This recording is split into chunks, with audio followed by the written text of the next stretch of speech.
Dear friends, ഇന്നത്തെ വീഡിയോയിൽ പറഞ്ഞത് കഴിഞ്ഞ മാർച്ച് മാസം ഇന്ത്യയിൽ ഏറ്റവും കൂടുതൽ സെയിൽ ചെയ്യപ്പെട്ട വാഹനങ്ങൾ ഏതൊക്കെയാണെന്ന് നോക്കാം. ടോപ്പ് 5 ആണ് നമ്മൾ നോക്കുന്നത്.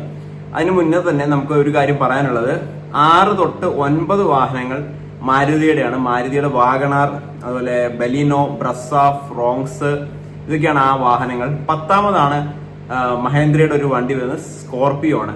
ഇനി നമുക്ക് 5ാം സ്ഥാനം മുതൽ പുറകിലോട്ട് 1 വരെ എന്തൊക്കെയാണെന്ന് നോക്കാം. 5ാം സ്ഥാനത്ത് വന്നിരിക്കുന്നത് നമ്മുടെ മാരുതിയുടെ MPV ആയിട്ടുള്ള, എപ്പോഴും നല്ല സെയില് എല്ലാ മാസവും കൈവരിക്കുന്ന, ചില സമയങ്ങളിലൊക്കെ 2ാം സ്ഥാനം 3ാം സ്ഥാനമൊക്കെ വന്നിട്ടുണ്ട്, മാരുതിയുടെ എർട്ടിഗയാണ്. എർട്ടിഗ എന്ന് പറഞ്ഞ വാഹനം നമുക്കറിയാം, ഒരു 7 സീറ്റർ ആണ്. അതുപോലെ സ്പേഷ്യസ് ക്യാബിനാണ്. പുറക് സീറ്റിലാണെങ്കിലും അത്യാവശ്യം ഇരിക്കാനൊക്കെ കുറച്ച് ദൂരം യാത്രകൾ, പ്രത്യേകിച്ച് കുട്ടികളൊക്കെ ആണെങ്കിൽ ലോങ് ഒക്കെ വെച്ചിട്ടാണെങ്കിലും യാത്ര ചെയ്യാൻ പറ്റുന്ന ഒരു വാഹനമാണ്. ഒരുപാട് ടാക്സി വാഹനങ്ങൾ എർട്ടിഗയുടേതായിട്ട് ഇറങ്ങുന്നുണ്ട്. 17,072 വാഹനങ്ങളാണ് മാർച്ച് മാസം ഇറങ്ങിയത്. ഈ വാഹനത്തിന്റെ ഒരു പ്രത്യേകത എന്ന് പറഞ്ഞാൽ, ടാക്സി ആയിട്ടുള്ള അത്യാവശ്യം മൈലേജ് കിട്ടുന്ന, CNGയിലൊക്കെ ടാക്സി ഓടുന്ന അത്യാവശ്യം മൈലേജ് കിട്ടുന്ന, പെട്രോളിലാണെങ്കിലും ഒരു ലോങ് ഒക്കെ പോവുകയാണെങ്കിൽ 16 മുതൽ 18 വരെയൊക്കെ മൈലേജ് കിട്ടുന്ന വലിയൊരു വാഹനമായതുകൊണ്ടാണ് ഈ ഒരു 5ാം സ്ഥാനം മാരുതി എർട്ടിഗയ്ക്ക് കൈവരിക്കാൻ കഴിഞ്ഞത്. ഇനി 4ാം സ്ഥാനം, 2 സ്ഥാനം ടാറ്റ വണ്ടികൾക്കുണ്ട്. 4ാം സ്ഥാനം വന്നിരിക്കുന്നത് നമ്മുടെ പ്രീമിയം SUV ആയിട്ടുള്ള ക്രെറ്റയാണ്. 4ാം സ്ഥാനം വന്നിട്ടുള്ളത്. മിക്കവാറും സമയങ്ങളിലൊക്കെ 1ഉം 2ഉം സ്ഥാനങ്ങളിലൊക്കെ വരാറുള്ളതാണ് ക്രെറ്റ. നമുക്കറിയാം, ക്രെറ്റ എന്ന് പറഞ്ഞാൽ ഇപ്പോൾ നിരത്തുകളിൽ ക്രെറ്റ മാത്രമേ കാണാനുള്ളൂ. ബ്ലാക്ക് കളറുള്ള ക്രെറ്റ വളരെ ഒരു റോഡ് പ്രസൻസ് ഒക്കെ തരുന്ന ഒരു വാഹനം തന്നെയാണ്. വൈറ്റിനേക്കാളും ബ്ലാക്ക് ആണ് കൂടുതൽ കാണാറുള്ളത്. 17,838 വാഹനങ്ങളാണ് മാർച്ച് മാസത്തിൽ ക്രെറ്റയുടേതായിട്ട് വിൽക്കപ്പെട്ടത്. ഈ 10 സ്ഥാനങ്ങളിൽ ഹ്യൂണ്ടായുടെ ഒരേ ഒരു വണ്ടി വന്നിരിക്കുന്നത് ക്രെറ്റയാണ്. അതുകൊണ്ട് തന്നെ ഹ്യൂണ്ടായുടെ compared to back few months ഹ്യൂണ്ടായുടെ ആ സെയിൽ വളരെയധികം കുറഞ്ഞ് വന്നിരിക്കുകയാണ്. അപ്പോൾ ആ സ്ഥാനത്ത് ടാറ്റയും മഹേന്ദ്രയും ഒക്കെ ഇപ്പോൾ കയറി വരാനുള്ള കാരണം ഹ്യൂണ്ടായുടെ മറ്റു വാഹനങ്ങളിലുള്ള സെയില് കുറയാനുള്ള കാരണമാണ്. ഒരു പ്രീമിയം കോമ്പാക്ട് SUV ആണ് ഈ ഒരു ക്രെറ്റ എന്നുള്ളത്.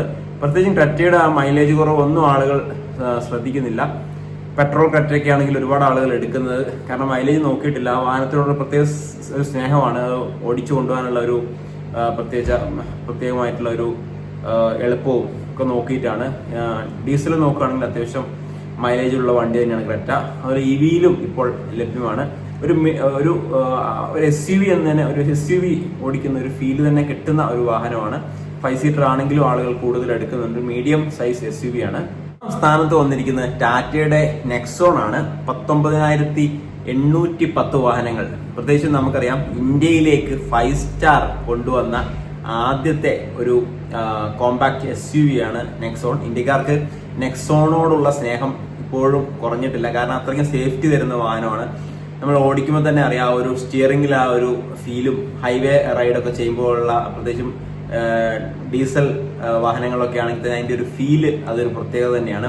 പിന്നെ ആ ഒരു സേഫ്റ്റി നമ്മൾ റിയൽ റോഡ് ഇൻസിഡൻസിലൊക്കെ പലപ്പോഴും കണ്ടിട്ടുണ്ട്. ഈ വാഹനം തരുന്ന സേഫ്റ്റിയും, ആളുകൾ പലരും ടാറ്റയുടെ സർവീസ് കുറച്ച് മോശമാണെന്നൊക്കെ പറയുവാണെങ്കിൽ തന്നെയും സർവീസ് സെന്ററിൽ പോയി കഴിഞ്ഞാൽ തന്നെ അറിയാം, പല ആളുകളും ഈ ടാറ്റയുടെ വണ്ടി ഉപയോഗിച്ചുകൊണ്ട് മാത്രമാണ് ജീവൻ രക്ഷപ്പെട്ടതെന്നൊക്കെ പേഴ്സണലായിട്ട് എനിക്കറിയുന്ന ആളുകൾ കൂടിയുണ്ട്.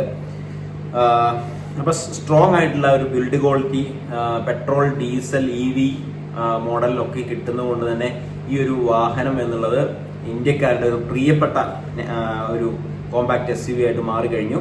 അടുത്തത് പഞ്ചാണ്. നമുക്കൊരു പഞ്ച് എന്നുള്ളത് ഒരു 6 ലക്ഷം മുതൽ ഒരു 12 ലക്ഷം വരെ ഉള്ള ഒരു വിലക്ക് കിട്ടുന്ന ഒരു വാഹനമാണ്. പ്രത്യേകിച്ചും ഒരു മിനി SUV ആണ്.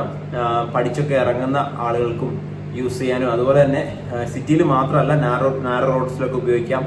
ഹൈവേയിലാണെങ്കിലും അതേപോലെ സ്റ്റെബിലിറ്റി വരുന്ന ഒരു 5 സ്റ്റാർ സേഫ്റ്റി വരുന്ന ഒരു വാഹനമാണ് പഞ്ച് എന്നുള്ളത്. 20,977 വാഹനങ്ങൾ ഈ മാർച്ചിൽ സെയിൽ ചെയ്യുകയുണ്ടായി.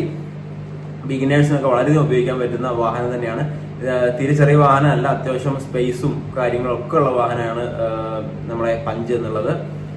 അടുത്തത് 1ാം സ്ഥാനം വരുന്നത് ഡിസയറിനാണ്. ഡിസയർ മാരുതി ഡിസയർ ആണ്. ഈ ഒരു സെഗ്മെന്റിൽ, സെഡാൻ സെഗ്മെന്റ്, ഇപ്പോൾ മരിച്ചുകൊണ്ടിരിക്കുന്ന ഈ ഒരു സെഗ്മെന്റിൽ ഉള്ള ഒരു വാഹനം ഡിസയർ ആണ്. കാരണം ഈ ഒരു വണ്ടി എന്ന് വെച്ചാൽ മാരുതിയുടെ 5 സ്റ്റാർ ആദ്യമായിട്ട് കിട്ടിയ ഒരു വണ്ടിയാണ്.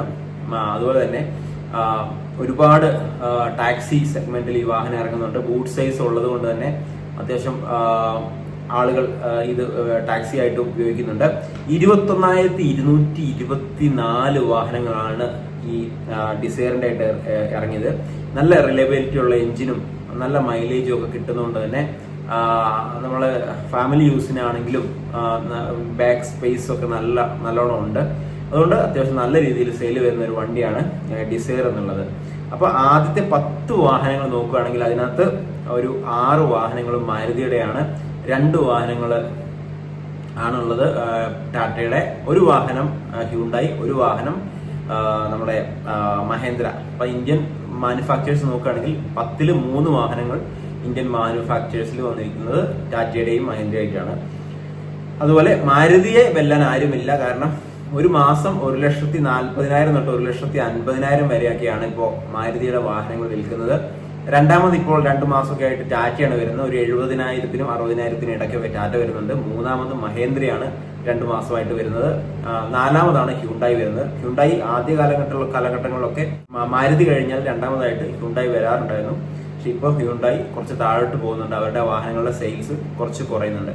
അപ്പോൾ ഇത്തരത്തിലുള്ള സെയിൽസ് റിപ്പോർട്ടും കാര്യങ്ങളും ഒക്കെ അറിയുന്നതിന് വേണ്ടി നമ്മുടെ ഈ ചാനൽ ഒന്ന് സപ്പോർട്ട് ചെയ്യാം. തീർച്ചയായിട്ടും ബെല്ലൈക്കൻ കൂടെ എനേബിൾ ചെയ്ത് വെക്കുക. Thank you for watching. All the best.